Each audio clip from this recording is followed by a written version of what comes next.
Bon, voilà, vous avez vu dans le bulletin tout simplement le titre du message « Comportement du vrai serviteur de Dieu ».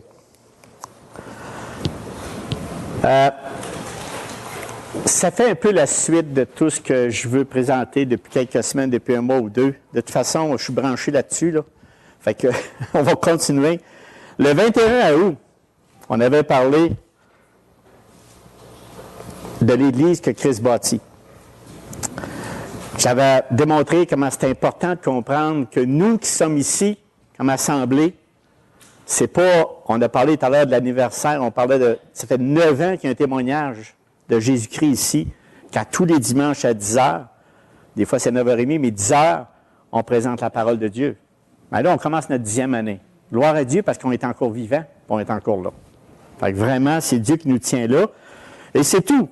C'est juste des chiffres. Mais finalement, on avait vu l'importance que ça soit Christ qui bâtit l'Église et non pas des hommes. Nous, là, tout ce qu'on peut faire dans ces années-là, c'est tout simplement que reconnaître que Christ a bâti son Église. Il y a des personnes qui sont passées ici, ils ont été touchées par la parole de Dieu. Pas nous qui a touché, c'est Christ qui a touché les cœurs. Et puis, on continue à le faire régulièrement. Donc, c'est ce qu'on avait regardé, puis en même temps, qu'il fallait le servir de tout notre cœur, de toute notre pensée, afin vraiment que Christ puisse continuer à bâtir son Église. Mais bien sûr, on en fait partie. C'est bien sûr qu'on en fait partie. Parce que la semaine ensuite, le 28 août, j'avais parlé de les vrais croyants rachetés par Christ sont utilisés par le Maître afin de bâtir son Église. Puis là, on avait parlé que celui qui aime sa vie la perdra. Celui qui est sa vie dans ce monde la conservera pour la vie éternelle. Vous savez, aimer sa propre vie, là, c'est vraiment un déni, un affront fondamental de la souveraineté de Dieu. Vraiment. Tu sais, juste moi, là. J'aime ma vie, mais Dieu n'est pas là. C'est le pire péché qu'on peut faire. De ces droits qu'il a sur nous. Ça revient à s'élever soi-même, d'avoir une propre perception de soi. Il s'agit vraiment de l'idolâtre. C'est de l'idolâtrie. On s'adore en croyant que Dieu n'a aucun impact. C'est pas grave, Dieu, tu nous as créés, mais c'est pas important. Non, c'est pour ça qu'il dit celui qui aime sa vie la perdra. Pas compliqué, il va en perdre. Parce que le Seigneur, c'est lui qui a le dernier mot. Donc, cette personne se renie elle-même. Celle qui perd sa vie, c'est une personne qui se renie elle-même, se charge de sa croix, c'est-à-dire qu'elle ne choisit pas de rechercher son intérêt personnel, mais décide au plus profond de son être de renoncer à faire d'elle-même le point central, le nombril. Ton nombril est moins important. On peut s'en occuper, mais moins important. C'est là qu'il perd sa vie. Ça ne veut pas dire ça qu'il ne faut rien faire. C'est pas ça qu'il dit. Tu ne peux pas t'aider à rien faire dans le sens que tu ne peux pas t'occuper de ton emploi, tu ne peux pas aller à l'école pour apprendre, d'apprendre les métiers, de servir ton prochain. Ça fait toute partie de notre rôle, de notre responsabilité, puis on va en voir un petit peu. Mais quand même. Donc, l'homme qui déteste sa vie en ce monde, la garde pour la vie éternelle. Pourquoi? Parce qu'on vit dans un monde qui s'oppose à cette vie éternelle. Ils n'en veulent pas. Que ce monde aime le mal. Ce monde aime le bien. Non. Il aime le mal. Il aime le mal. Il est rebelle. Ça sent la mort. Ça sent le jugement. Il s'oppose aux bénédictions de la vie éternelle. Nous, on a ce grand privilège-là, par l'appel de Dieu, de vivre pleinement au travers de toute cette confusion, cette vie éternelle qui nous est réservée, qui est là. Écoute, on n'est pas dans le futur, on est dans le présent. Pas dans le futur, là, on vit ça maintenant. On le vit maintenant parce qu'on est tellement bien et en paix avec notre Seigneur Jésus-Christ. Maintenant qu'on sait que c'est Christ qui bâtit son Église, que nous pouvons lui faire totalement confiance, faisons-lui, pognons pas les nerfs, faisons-lui confiance qui bâtit son Église, et que là où est les vrais serviteurs de Dieu, il est là aussi. Christ est au milieu de nous au travers des vrais serviteurs de Dieu. Est-ce que vous êtes convaincus? Moi, je suis convaincu, là. J'espère que vous l'êtes tous, parce que c'est vraiment important. Nous, ce matin, on va faire une lecture, où j'enligne mon aliment pour peut-être quelques semaines. Je pense que rendu à cette étape-là, on a besoin maintenant de comprendre c'est quoi un comportement du vrai serviteur de Dieu. Comment on agit là-dedans? Comment on fait? qu'est-ce qu'on peut faire? Qu'est-ce qu'on doit faire, en fait? Tout d'abord, je vais lire les versets qu'on va étudier régulièrement. C'est de 1 Pierre. 1 Pierre 5. Je ne veux pas mettre de partie 1, partie 2, partie 3, là. Ça va être des messages qui vont suivre, mais sélectifs, c'est-à-dire qu'ils vont tous aller dépendamment de ce que j'ai comme matière à vous transmettre ou à vous enseigner. Je pensais même d'enseigner un petit peu plus sur ces sujets-là, puis je l'ai coupé parce que je trouvais qu'il en faisait trop. Bon, lisons ceci. 1 Pierre 5. De même, vous qui êtes jeunes, soyez soumis aux anciens. Et tous dans vos rapports mutuels, revêtez-vous d'humilité. Car Dieu résiste aux orgueilleux, mais il fait grâce aux humbles. Humiliez-vous donc sous la puissante main de Dieu, afin qu'il vous élève au temps convenable. Et déchargez-vous sur lui tous vos soucis, car lui-même prend soin de nous. Soyez sobres, veillez. Votre adversaire, le diable, rôde comme un lion rugissant, cherchant qui il dévorera. Résistez-lui avec une foi ferme, sachant que les mêmes souffrances sont imposées à vos frères dans le monde. Le Dieu de toute grâce, qui vous a appelé en Jésus-Christ, on a eu cet appel-là riche. C'est un grand trésor. On ne peut pas l'imaginer, le trésor qu'on a eu. Ça vaut tout ce qui peut exister sur la terre. Qui vous a appelé en Jésus-Christ à sa gloire éternelle, à sa gloire éternelle. Après que vous aurez souffert un peu de temps, vous perfectionnera lui-même, quand même, lui-même, vous affermira, vous fortifiera et vous rendra inébranlable. À lui soit la puissance au siècle des siècles. Amen. Des très beaux versets qui nous encouragent. Il y a un comportement là-dedans que Pierre nous parle. Pierre ici, quand il a parlé de ça, mon but ce matin, vraiment, c'est en étant pleinement conscient que nous sommes des vrais serviteurs de Christ qui bâtit son Église, Christ nous demande un comportement irréprochable et essentiel aux yeux des non-croyants. Mais avant d'entreprendre vraiment le point que je vais vous parler ce matin, il faut comprendre le contexte. J'aime parler du contexte du livre. Contexte du livre. Pourquoi Pierre a écrit ça? Pourquoi Pierre est arrivé au verset, au chapitre 5, versets 5 à 11, pour nous fortifier puis nous encourager à persévérer, à être sobre, à prendre une attitude, un comportement qui va nous donner la victoire. L'empereur l'empereur Néron, c'est un méchant, là, il avait un désir, lui, de vraiment agrandir la ville de Rome. Puis Rome, on sait qu'il y avait des chrétiens, puis Pierre était à Rome. Et lui, là, il a fait brûler une partie de la ville. Et les citoyens romains, là, ils n'étaient pas contents. Parce que quand tu fais brûler une partie de ta ville, peut-être tu es assuré qu'il n'y a pas le feu à passer, puis il y a eu même des morts. Il n'a pas averti personne, Néron, là. Néron, il dit, on fait brûler une partie de la ville, parce que là, moi, je vais grandir ma ville, puis je veux l'avoir plus neuve, puis on fait des nouvelles bâtisses. Donc, il y avait beaucoup de belles choses là-dedans que les Romains aimaient. Donc, il y a plusieurs personnes du peuple qui se sont trouvées sans abri et sans espoir. Puis là, pensez-vous que le peuple n'a pas pensé que c'était Néron qui a fait ça? Le peuple a pensé que c'était Néron. Fait que lui, pour couvrir sa stupidité, si on peut dire, ou sa folie, appelle sa folie, il a tout simplement dit c'est les chrétiens qui ont fait ça.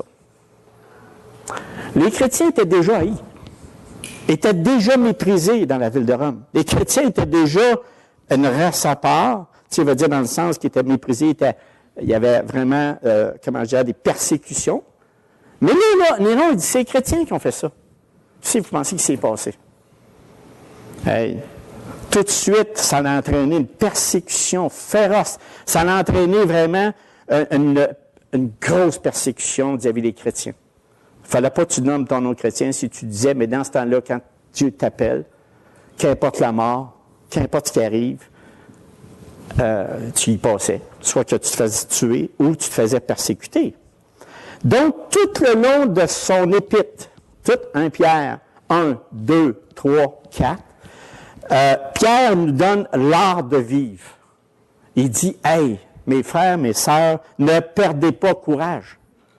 Perdez pas courage. On a un Dieu inébranlable, un Dieu à qui on peut faire confiance. Là, celui qui vous a racheté, même si vous mourrez, il n'y a rien là. Il n'y a aucun problème. Faisons-lui confiance. On a un trône, on a quelque chose. Il parle de tout ça dans le chapitre 1, 2, 3 et 4. Il parle de tout ça. Sans perdre d'espoir, sans devenir amer, en faisant confiance, en lui faisant confiance, puis en attendant son retour. Donc, dans tous ces chapitres-là, il parle aux enfants de Dieu de rester et de prendre courage. Vous savez, cette lettre-là, elle est actuelle aujourd'hui. Pareil. Cette lettre-là n'est pas juste pour les chrétiens de Rome. Cette lettre-là est encore la plus active. Elle est vraie. Elle est solide. Elle est encore là, très vivante pour l'année 2016. Et Paul, dans tous ces versets-là, nous amène il nous convainc à mener une vie d'obéissance et victorieuse sous l'oppression. C'est pas drôle, hein? Une vie victorieuse sous l'oppression. Un chrétien est dit, non seulement, quand on arrive au chapitre, on va dire au verset que je viens de vous lire tantôt, ça, là, il dit, malgré tout ça, là, il dit, avait besoin, par le Seigneur Jésus-Christ, par sa grâce, d'avoir un comportement irréprochable. Pas pire, hein? Tu es persécuté, tu souffres, tu peux faire couper la tête quand au moment où tu parles le moins possible, et que là, non, restez calme. Restez calme. Restez calme. Malgré tout ça, restez irréprochable. Ne tombez pas. Restez clean. Et faites de vous un exemple. Votre comportement, que Paul parle ici, parce que c'est des comportements qu'il parle là. Il parle vraiment là, de verset 5 aller au verset 11. Il parle d'un comportement du chrétien persécuté. Mais aussi, quand tu n'es pas persécuté, il en parle aussi. Même celui qui n'est pas persécuté, il tient compte de ces versets-là. Donc, dans l'étude de ce matin qu'on va regarder, il va obtenir la victoire finale. Lui, dans ces comportements-là, il soulève 10 comportements. 10 comportements qu'on doit à tous les jours quand on dit on doit. Qu'est-ce qu'on dit on doit? Le mot doit, j'ai de la misère avec ça, là, mais tu sais, je veux dire qu'on doit réfléchir. OK, réfléchir. L'attitude. Comportement égale l'attitude. On va en voir un petit peu plus loin tout à l'heure. Mais lui, il parle d'abord de la soumission, de l'humilité, de la confiance, de la maîtrise de soi, de la vigilance, le courage, l'espérance, l'adoration, la fidélité et l'amour. Nous, là, nous sommes constamment exposés par le système du monde à tout ça. Être fidèle quand les gens ne sont pas fidèles, tu sais. Puis, ces derniers, qu'est-ce qui se passe autour de nous? Si on peut discréditer l'Église là, de Christ, là, on va le faire. Parce que le diable, lui, c'est ça qu'il fait.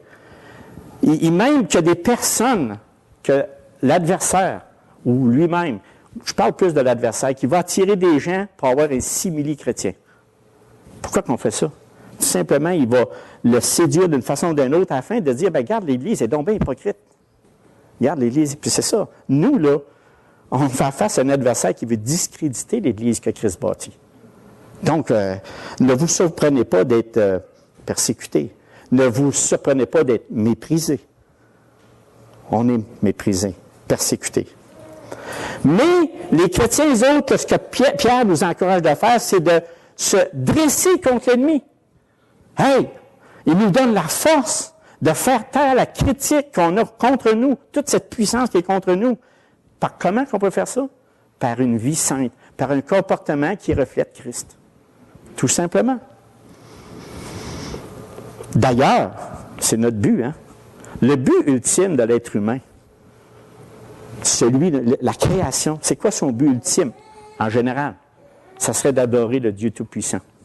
On a été créés pour adorer. Mais il y en a qui n'adorent pas le Dieu Tout-Puissant, ils adorent d'autres choses. Mais on a été créés, c'est pour ça qu'on a toujours le goût d'adorer, on est idolâtre, adorer quelque chose, des choses qui n'appartiennent pas à Dieu. Mais Dieu nous a créés pour qu'on l'adore. Donc, tout au long de sa première lettre, Pierre nous exhorte constamment sur notre héritage en Christ. À cause de notre position en Christ, nous sommes une race élue, un sacerdoce royal, une nation sainte, un peuple acquis, afin que nous annoncions les vertus de celui qui nous a appelés des ténèbres à son admirable lumière. Pas extraordinaire, ça? Ça prend un Dieu tout-puissant.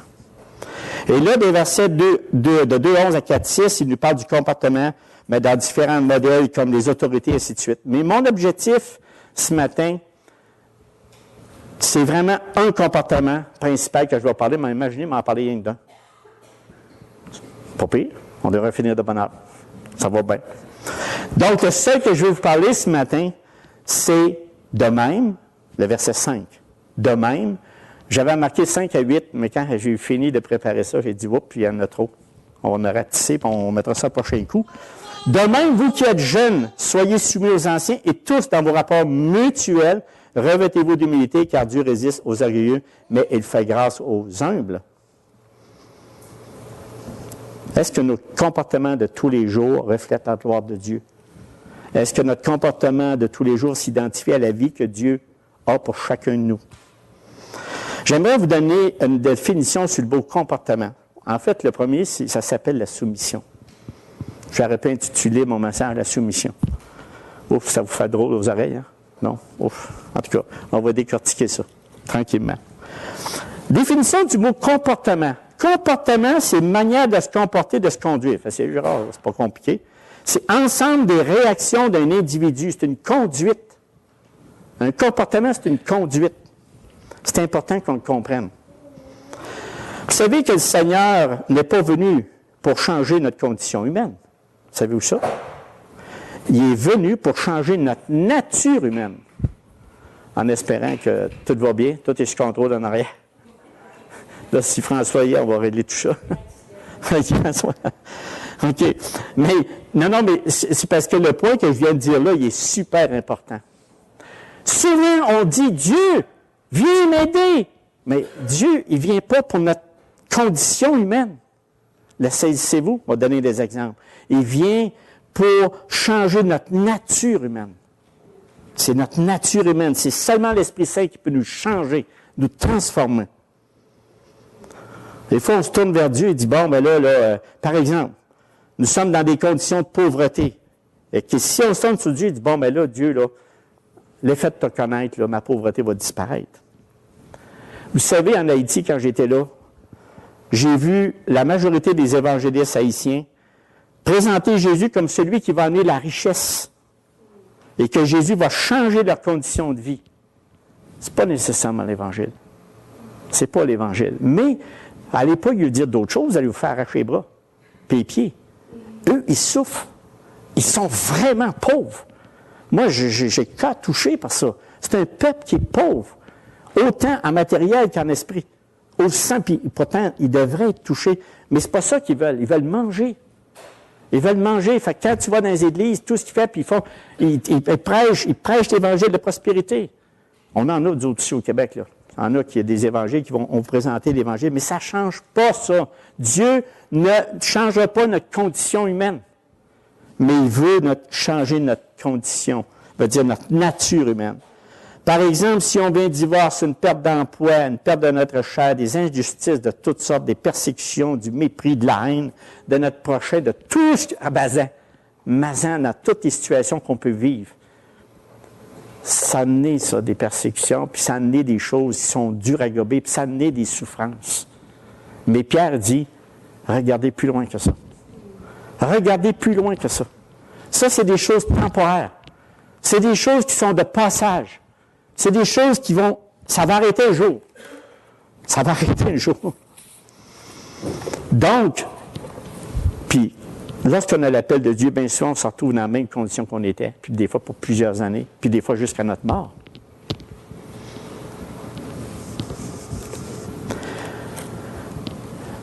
En fait, notre état ne change pas, mais notre cœur change.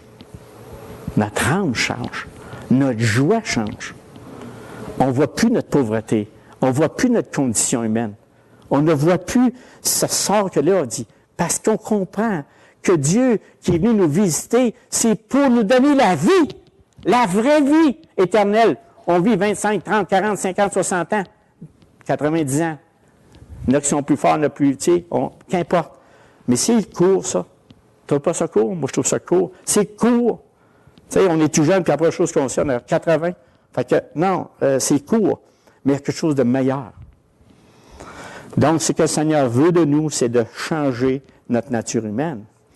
En général, nous sommes par nature humaine. Puis là, je veux vraiment nous sommes des personnes non soumises aux autorités. Ça, c'est notre nature humaine.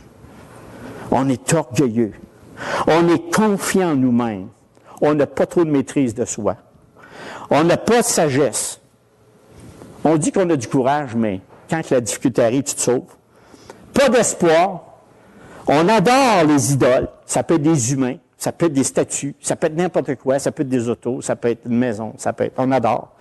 Fait de main d'homme. On est infidèle et plein de haine et d'amertume envers son prochain. Même si on se donne des accolades, là, je parle dans ce monde, il y a tout le temps un couteau qui passe, il n'y a rien. Donc, ce que je veux dire par là, c'est que ça, c'est notre nature humaine. On a-tu besoin d'être changé? On a-tu besoin que Dieu intervienne, que Christ intervienne dans notre vie? Absolument. Parce qu'on serait pareil de ce qui nous entoure. La même affaire. Puis moi, ce que je comprends au fur et à mesure des années, ce que je comprends, c'est que en apparence, on peut paraître bien. Bien, entre guillemets. Parce que les pharisiens le faisaient, puis il y a bien des gens qui peuvent être religieux, puis ça se fait, ça. Mais ce que le Seigneur veut, lui, là, c'est ton cœur. Ce qui est caché, ce qui est dans ton cœur, c'est celui que personne ne voit. Mais lui, il le voit. C'est de valeur, hein? Mais lui, il voit notre cœur. Nous, on peut tromper tous les gens.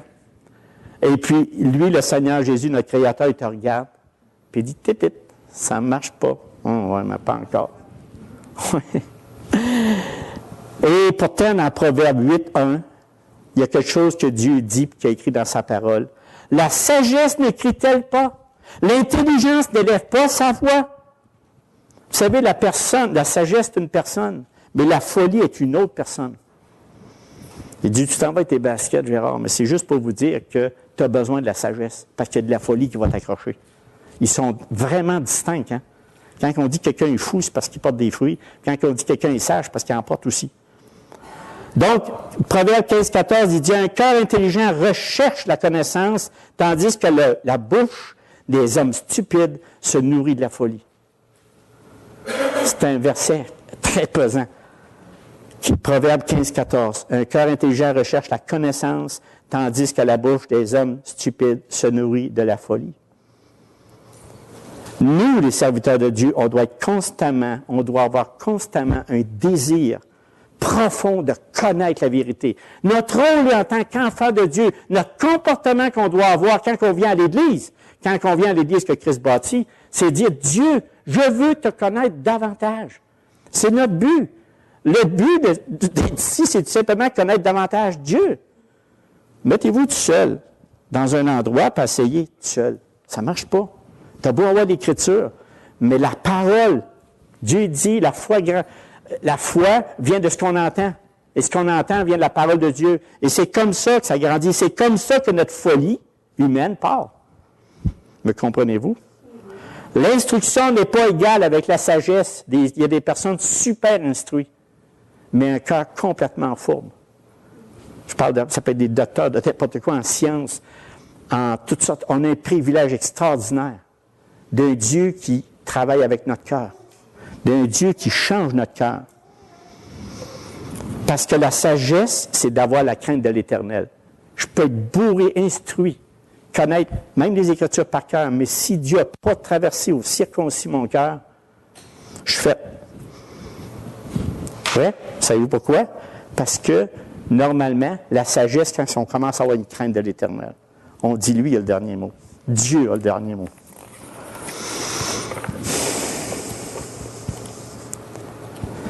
Les hommes croient vivre, dans cette société, les hommes croient vivre dans la vérité. Mais la vérité vient d'où? Elle vient seulement de la parole de Dieu. Seulement de la parole de Dieu. Il n'y a aucune vérité en dehors de ça. Laissez-vous pas voir. Donc, on a besoin de connaître ce livre. On a besoin de connaître ce que Dieu pense. Le sage, lui, il est moral. L'insensé, c'est un immoral. Pour compliquer, le sage, quelqu'un qui utilise la parole, quelqu'un qui lit la parole, quelqu'un qui se courbe devant Dieu, va devenir davantage plus sage, puis il va être moral. Mais c'est pas vrai, quelqu'un, il est immoral puis sage. Enlève ça de là. Ça marche pas. OK? Fait que ton comportement, c'est direct comme ça. C'est donc le sage est moral et l'insensé est immoral. Tous ceux qui haïssent la sagesse aiment la mort. J'aime ça. Tous ceux qui haïssent la sagesse aiment la mort. Ben oui. Si tu aimes la sagesse, tu vas aimer la vie. Celui qui aime la sagesse de Dieu aime la vérité et haït le mal. Si vous voulez savoir votre gauge jusqu'à on est rendu, si on aime le mal, ça ne va pas bien. Si on aime la vérité que Dieu dit, on aime ce que Dieu a à nous dire. Puis les épreuves, écoutez, avant de dire ça, c'est que la sagesse, elle, est directement associée. J'avais besoin de tout dire ça pour entreprendre le restant du comportement à la soumission, OK? Parce qu'il faut le comprendre, OK? La sagesse est directement associée avec un comportement. Donc, si tu ne cherches pas la sagesse, ton comportement, il ira nulle part. Il va être un comportement du monde. Ça va être un comportement qui reflète le monde. Mais s'il est associé à la sagesse, qui est la parole de Dieu, définitivement, ton comportement va prendre, il va avoir une façon de se comporter comme Dieu. Nous, là, notre part, là, c'est s'instruire de la parole de Dieu. On doit la chercher comme de l'or. Si je vous dirais qu'il y a de l'or, là, sur ma rue à moi, là, peut-être que je vous verrai tout d'après-midi, peut-être, je ne sais pas. Mais il y a de l'or plus grand que ça. Ça, c'est physique, là, mais ce que je veux vous dire, c'est que ça devrait être comme ça. L'or, qui est la parole de Dieu, c'est comme un trésor extraordinaire. Ça devrait être dans notre cœur. On doit la chercher à tous les jours. Tous les jours. Les épreuves sont là pour purifier notre foi. N'oubliez pas ça, Pierre en parle souvent dans ses chapitres. Les épreuves sont là pour purifier notre foi. Puis c'est pour ça qu'il l'a expliqué longuement à tous les frères et les sœurs qui sont tous décédés aujourd'hui, bien, les autres, dans ce temps-là, les chrétiens de l'époque. Maintenant, dans la soumission, on est prêt à attaquer la soumission. Vous savez, la soumission, j'ai réfléchi longuement, j'ai dit, qu'est-ce que je vais dire là-dedans? Regardez bien ce qu'on va. De même, vous qui êtes jeunes, soyez soumis aux anciens. Et tous, dans vos rapports mutuels, revêtez-vous d'humilité, car Dieu résiste aux orgueilleux, mais il fait grâce aux humbles. Je vais m'attarder sur la première phrase. De même, vous qui êtes jeunes, soyez soumis aux anciens. Juste lire ce verset-là me fait shaker, me fait frémir. Pourquoi? C'est tout le nombre d'années de vie chrétienne. J'ai vu des déceptions. J'ai vu de la désolation. Parce que il y a des anciens qui nous ont blessés, qui nous ont vraiment, ils ont manqué de tact. Ils n'étaient pas loin par l'Éternel. En fait, du compte, c'était carrément l'esprit de ce monde. Et là, on dit à moi, il dit, soyez soumis aux anciens. Premièrement, les anciens, dans le contexte ici, ça englobe tous les dirigeants spirituels, c'est-à-dire les bergers, les pasteurs. Ça ne se limite pas aux croyants là, de certain âge. On ne peut pas dire, bon, ben lui, il a 30 ans, 70 ans, ben lui, celui qui a 25 ans, comme Vincent amène la parole, bon, ben, je veux dire, pas parce qu'on parle ancien, mais je veux dire, il parle, il se donne, Dieu a donné une autorité, Dieu agrée, il met une onction sur Vincent pour nous amener la parole. Nous, on le voit, on constate, on regarde.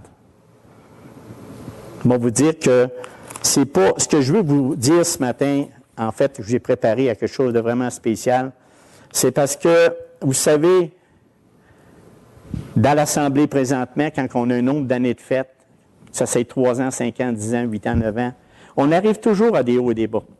Ne vous surprenez pas. Tu sais, je veux dire, une église, c'est vivant. Une église, ça vit. c'est pas mort. Tu sais, tu peux pas caser ça. Il arrive des choses dans votre vie qui vous perturbent. Il y a des choses dans l'Église qui arrivent ici qui vous blessent. Il y a des affaires qui vous rendent joyeux. Puis il y a d'autres. Sa vie, c'est une grande famille. C'est une famille, l'Église. Mais ça doit être une famille, c'est une Église que Christ bâtit, ça doit être comme ça. Et nous, là-dedans, je veux vraiment vous dire qu'au verset 2 et 3, comme ici, là, parce qu'il faut quand même, avant de parler il faut que je parle qu'est-ce que Pierre dit aux anciens. Il dit, voici au verset 1, voici les exhortations que j'adresse aux anciens qui sont parmi vous. Puis ça, je tiens à le souligner parce qu'avant de parler de soumission, je veux vraiment faire un équilibre là-dedans, en espérant de ne pas vous mêler. Si jamais je vous ai mêlé ou perturbé, s'il vous plaît, de grâce, venez me voir. Je prends un rendez-vous avec vous autres, puis je vous le dis. C'est parce que les choses que je veux vous parler ce matin sont extrêmement importantes, parce que si on ne le comprend pas, on peut facilement claquer une porte, s'éloigner des frères et des sœurs, plus vouloir aller à l'assemblée, parce qu'on a dit c'est pas mieux que le monde. Et quand on connaît le rôle de chacun, quand on sait à qui, qu'est-ce qu'on a à faire, sous l'ombre de Dieu, mon comportement, le comportement de Dieu, pas le comportement du monde, le comportement de Dieu, on sait où on s'en va. Et regardez bien ici au verset 2 et 3. Il dit, « Pesez le troupeau de Dieu qui est sous votre garde, non par contrainte, mais volontairement, selon Dieu, non par un gain sordide, mais avec dévouement. Non comme dominant sur eux qui vous sont échus en partage, mais en étant les modèles du troupeau. » Tu sais, il y a quelque chose qui me vient à l'esprit, là, dans le moment. Tu sais, on dit, « Femme, soyez soumis à l'homme. » Mais il va remarquer le verset qui suit après. L'homme doit aimer sa femme comme Christ aime son Église. Moi, je pense que mon fardeau est plus élevé que la femme. Je vais vous dire, là, c'est bien plus élevé parce que moi, tu sais, non, mais quand on regarde ça, là, c'est pas rien, là. Puis si tu mets à la lettre, là, on va te dire qu'on a du travail, hein, Luc, c'est... Non, mais le Seigneur nous demande, vraiment, comme Christ aime son Église, imagine-toi, peux-tu aimer comme Christ? Mais une bonne soumission. Moi, ce que je dois vous dire, c'est sûr, c'est une bonne soumission. Vous me connaissez, vous le savez.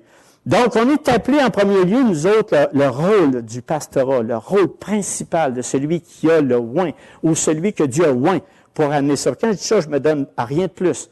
À rien de plus, rien de moins. C'est tout simplement que c'est écrit ici que c'est enseigner, exhorter et veiller sur le troupeau de Dieu. Veiller, ça veut dire exhorter, c'est surtout le travail. Enseigner, exhorter. Puis c'est pas marqué, là, c'est pas le troupeau des anciens, et puis le troupeau, ça fait drôle de vous dire ça, c'est une analogie, j'espère que vous le comprenez. Je ne vous prends pas pour un paquet de bêtes, là. J'espère que vous comprenez très bien. C'est une analogie que le Seigneur prend, donne à Pierre. Il parle toujours du berger et des brebis. Ça, vous le savez, berger, brebis. Donc, c'est une analogie. Donc, le groupe, le troupeau, c'est ça que ça veut dire. J'ai juste mis pour bien qu'on se comprenne. Donc, c'est pas le troupeau des anciens, des pasteurs. C'est le troupeau de Dieu. Vous êtes les élus de Dieu.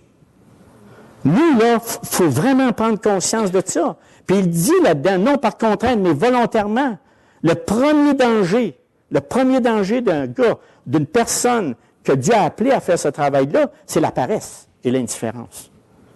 Prions que celui qui est en charge d'une assemblée n'aille pas. C'est le premier danger, Paul le dit, non par contrainte, mais volontairement, c'est-à-dire si tu es paresseux et indifférent, va pas là. Donc, c'est important de savoir ça. Non pour un gain sordide, mais avec dévouement, c'est le deuxième danger.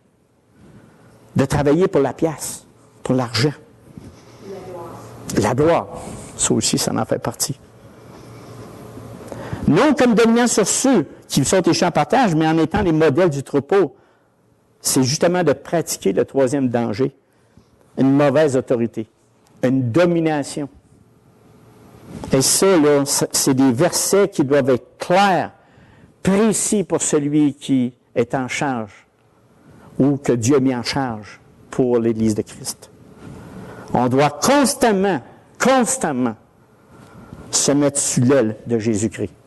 Si moi, vous avez une soumission que vous me devez, je parle de moi juste pour donner un élément, il faut que moi-même je sois absolument soumis au Seigneur Jésus-Christ pour qu'il me reprenne, puis je sois ouvert, que je sois capable de me faire reprendre par le Seigneur Jésus et de ne pas pogner sur le fiel à mer de l'orgueil. Donc, la soumission doit constituer le comportement de base de la vie des saints Ça inclut le leadership. Quand je vous parle, j'ai pensé vous donner ça en premier parce que je voulais pas vous donner l'impression, oh, vous êtes soumis. Soumis en passant, le mot qui est utilisé ici, grec, c'est le mot soumis veut dire placé sous. Placé sous. Ça donne une certaine autorité, mais juste placé sous, ça s'arrête là. C'est sûr que là-dedans, Pierre, il a parlé, bon, dans les versets avant, dans les chapitres avant, d'être soumis aux autorités, ces choses-là. Mais là, spécifiquement qu'on parle ce matin, c'est la soumission aux anciens, la soumission dans l'Église, l'ordre dans l'Église. Comment on prend ça? Comment on fait ça? Puis là, ça ne veut pas dire que vous devez être aveugle. Ça ne veut pas dire que vous n'avez pas un esprit. L'Esprit Saint en vous pour dire, hey là, mon petit Gérard, vous s'en va où, là? On n'est pas sur la bonne track. On n'est vraiment pas à bonne place. Vous comprenez?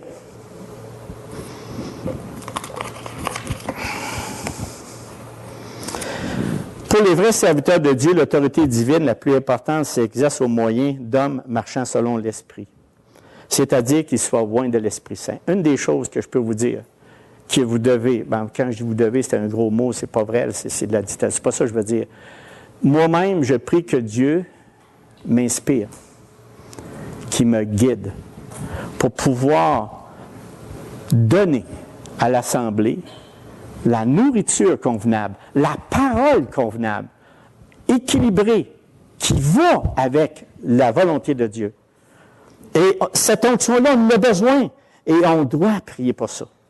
On doit prier pour ça.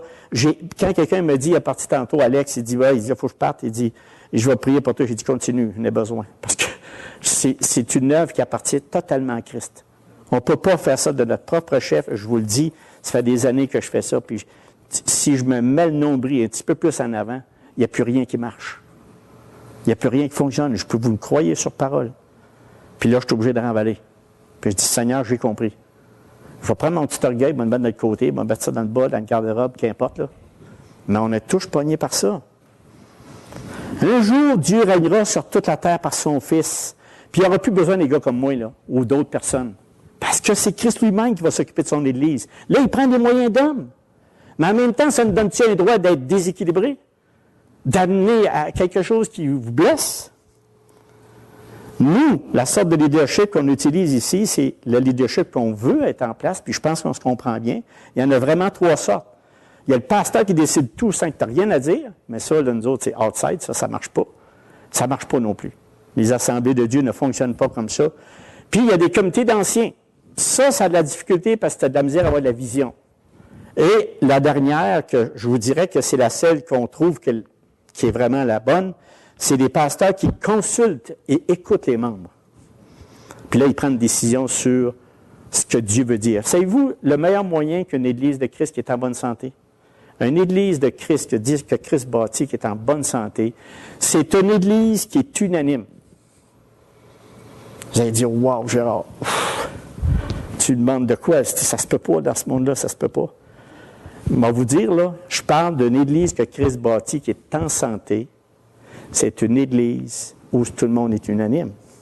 Mais on peut accepter 95 90 mais à 60 je vous garantis, il y a une division qui va s'installer au fur et à mesure des années.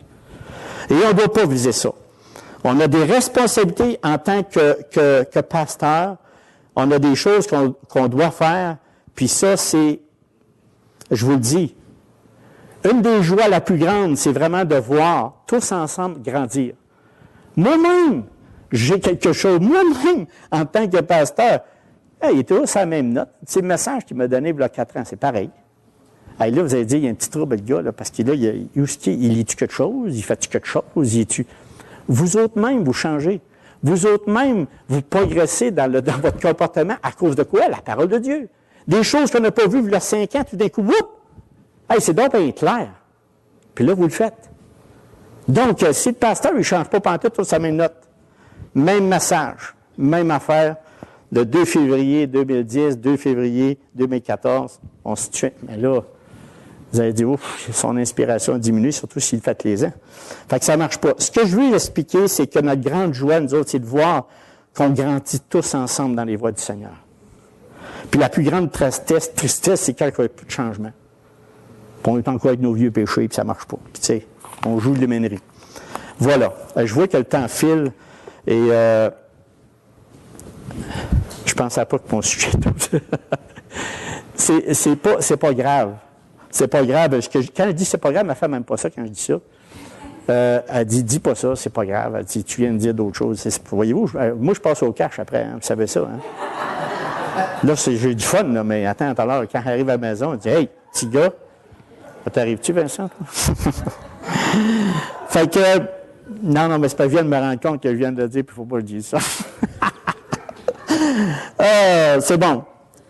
Mais je vais quand même vous dire, je vais m'arrêter sur ce point des responsabilités parce que j'aimerais reprendre à un moment donné pour que vous compreniez bien la responsabilité du serviteur de Dieu, c'est-à-dire qui vous sert.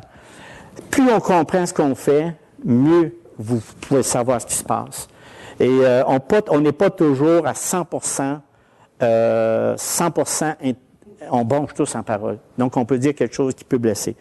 Voilà. La responsabilité, finalement, que j'aimerais au moins dire, va dire, hey, là, c'est bien beau, tu as parlé de toi, mais vous autres, qu'est-ce que vous faites? C'est ça. Bien, écoutez, c'est d'avoir la considération. La considération, c'est d'éviter, par exemple, des propos méchants. Tu sais, on ne peut pas aimer un message. Ça se peut qu'on n'aime pas quelque chose qu'on a mal compris. Mais gardons dans notre cœur ces choses-là, puis demandons à Dieu, comme Paul dit à un moment donné, s'il y a quelque chose qui ne saisit pas, bien, plus tard, tu vas le comprendre. Mais dans le fond, c'est d'éviter ces propos-là. Nous, là, ceux qui enseignent la parole, ils aiment savoir ce qui cloche, ce qui ne va pas. Puis on est ouvert à se faire reprendre. Et ça, c'est ça l'amour de Christ en a. Et c'est ça qu'une Église que Christ bâtit, c'est d'être capable de dire, Gérard, j'ai pas compris telle chose, puis j'ai de la misère à saisir. Vraiment à saisir. Donc, n'ayez plus. Faut vraiment valider, aller voir et vérifier avec ce qui a été dit. Puis c'est ça. Ça naît. Parce que je parle justement ici, soyez soumis, mais c'est ça. C'est d'avoir, je viens de le dire, la considération pour ceux qui travaillent. En fin du compte, c'est de se parler. C'est ça que ça veut dire. Parce qu'il faut se souvenir, par exemple, Naaman, c'est l'histoire qui m'est venue dans la tête vite faite, le chef de l'armée syrienne, quand il est allé voir Élisée pour se faire guérir de sa lèpre. Il était insulté, lui, quand Élisée il a dit, serviteur, va lui dire là, qu'il jette 7 fois dans l'eau, puis il va venir pur. Il était à peine offensé de ça. Fait que, tu sais, ce que je veux dire par là, c'est que tout ça, le serviteur de Dieu, on est là, disponible, ouvert, puis des fois, il peut y avoir des choses qui ne fonctionnent pas, donc il faut se parler. Donc aussi, avons-nous beaucoup d'affection à cause de l'œuvre? Fait que, je l'ai parlé tout à l'heure, on a besoin de prière, ça va. Déjà là, c'est votre participation énorme afin que la nourriture soit convenable de ce que je vous donne. Afin que... Oui, c'est ça que ça veut dire, oui. Oui, parce que souvent, des fois, c'est ça, je ne me répéterai pas là-dessus, parce qu'il y a d'autres choses que je veux finir, parce que j'ai vraiment quelque chose de spécial pour finir. Je vais mettre une cerise là-dessus avec ça. Fait que, donc, si je prends trop de temps, je vais abuser sur vous autres.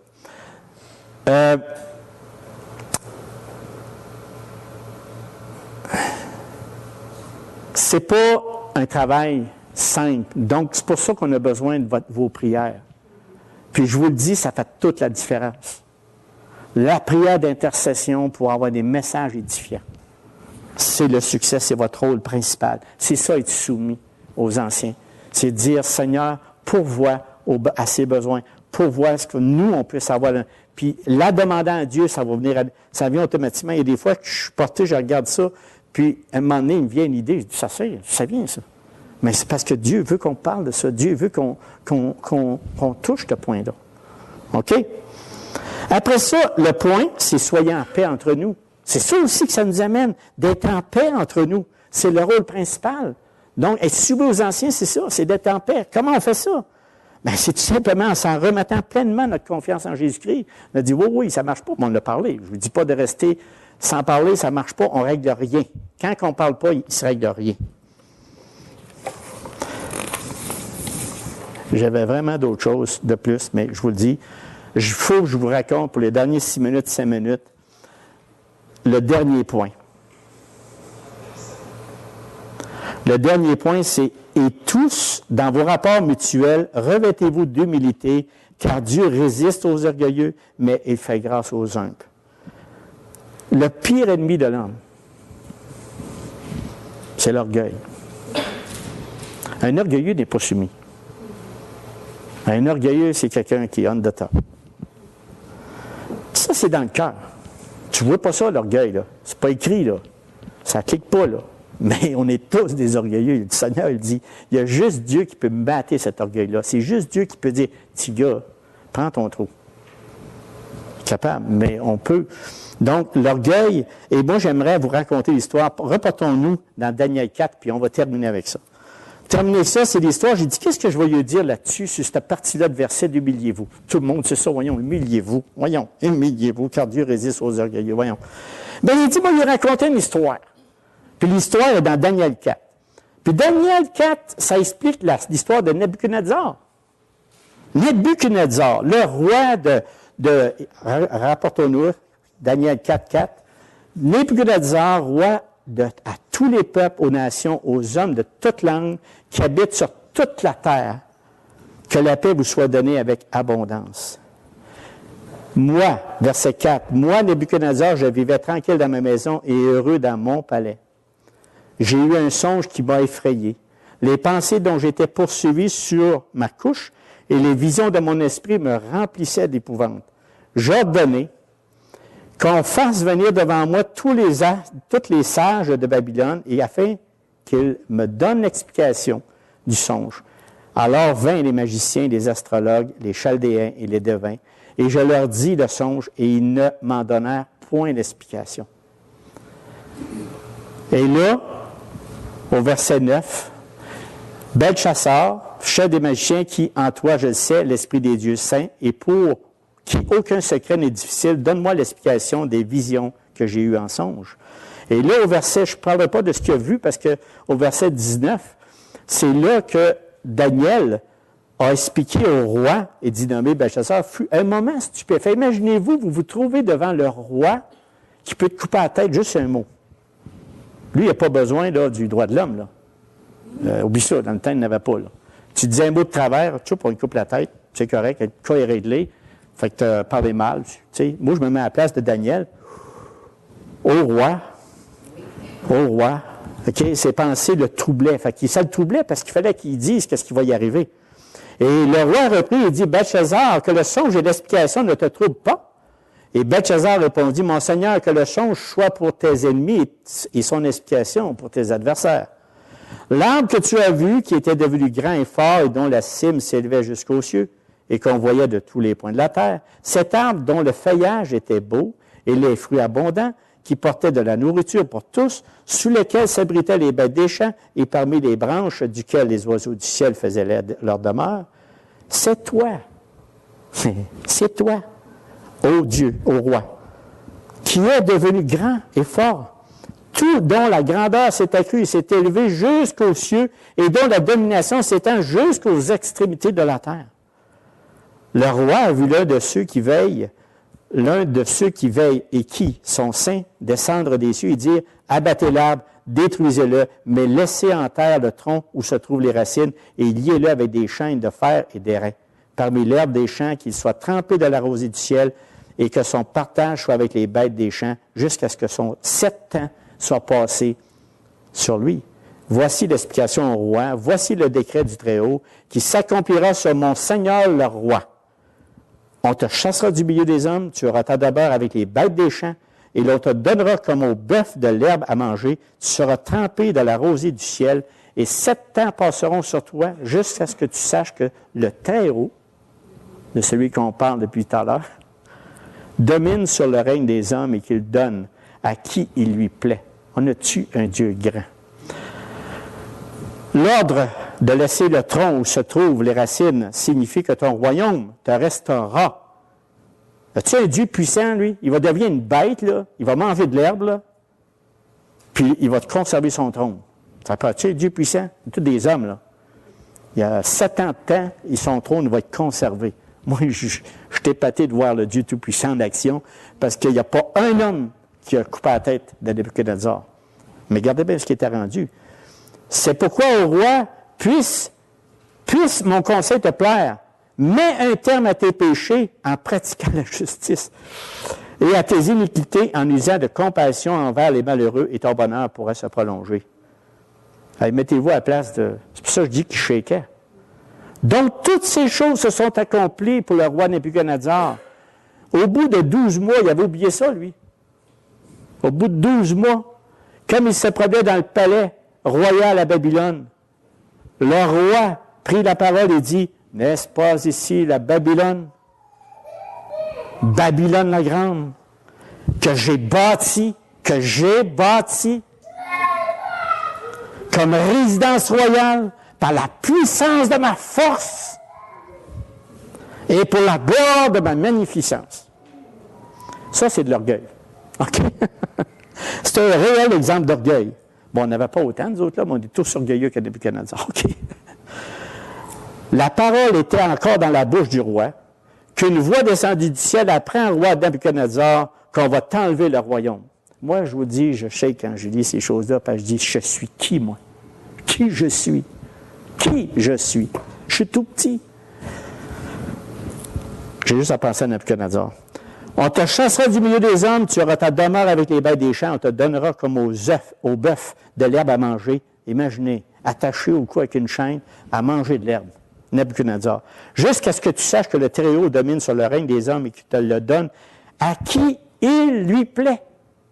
Vous n'avez pas la crainte de l'Éternel pour être soumis à l'Éternel. Au même instant, la parole s'accomplit à Nebuchadnezzar, il fut chassé du milieu des hommes. Il mangeait de l'herbe comme les bœufs, son corps fut trempé de la rosée du ciel jusqu'à ce que ses cheveux croissent comme la plume des aigles et les saisons comme ceux des cieux. Après le temps marqué, moi, Nebuchadnezzar, je levai les yeux vers le ciel et la raison me revint. J'ai béni l'Éternel, j'ai béni le Très-Haut, j'ai loué et glorifié. Moi, je l'aurais loué. Tu peux être sûr. Celui qui vit éternellement, celui dont la dénomination est une domination éternelle et dont le règne subsiste de génération en génération. Y as-tu compris? Il avait vraiment compris. Verset 37. Maintenant, moi, Nebuchadnezzar, je loue, j'exalte et je glorifie le roi des cieux, dont toutes les œuvres sont vraies et les voies justes, et qui peut abaisser ceux qui marchent avec orgueil. Fait que c'est une bonne leçon. Je voulais vous laisser ça parce que l'histoire est poignante, mais partez avec ce bon texte qui est là. Quand on parle du verset 5 ici, « Dans vos rapports mutuels, revêtez-vous d'humilité, car Dieu résiste aux orgueilleux. » Pensez à Nebuchadnezzar. Dieu est tout-puissant. Ce qu'on pense avoir, on peut demain matin pas l'avoir. Fait que soyez bénis, mes frères et sœurs, par cette parole ce matin. On a parlé du premier point, la soumission. Il y a peut-être que de points qu'on va toucher, mais c'est pas grave. Oh, pas dire ça, pas grave, faut pas dire ça. Je veux dire, on va s'en reprendre plus tard. Soyez bénis, puis je vais prier. Seigneur, notre Dieu, tu es un Dieu puissant, tu es un Dieu grand. Et on veut être béni par cette parole ce matin dans 1 Pierre 5, verset 5 le verset 5 en passant. Et Seigneur, donne-nous un cœur de disposé pour la soumission. Premièrement, on veut te prier pour que cette Église soit ointe par ton Saint-Esprit, qu'elle soit enseignée dans toute sa parole, qu'elle soit enseignée dignement, vraiment avec honnêteté, avec clarté, selon ta volonté et pas selon notre ventre ou notre bédaine. Seigneur, on veut vraiment que cette parole soit touchée dans nos cœurs, qu'on reparte réconforté, qu'on ait un cœur disposé à se soumettre à ta parole. Parce que c'est pas juste se soumettre aux anciens, mais se soumettre à ta parole pour la prendre comme elle est là, afin qu'on ait la vie en abondance, c'est la vie éternelle. Seigneur, merci pour ça. Merci pour être tous ensemble ici. Puis on te demande de bénir cette semaine et puis bénis-nous au nom de ton Saint-Puissant Fils Jésus. Amen.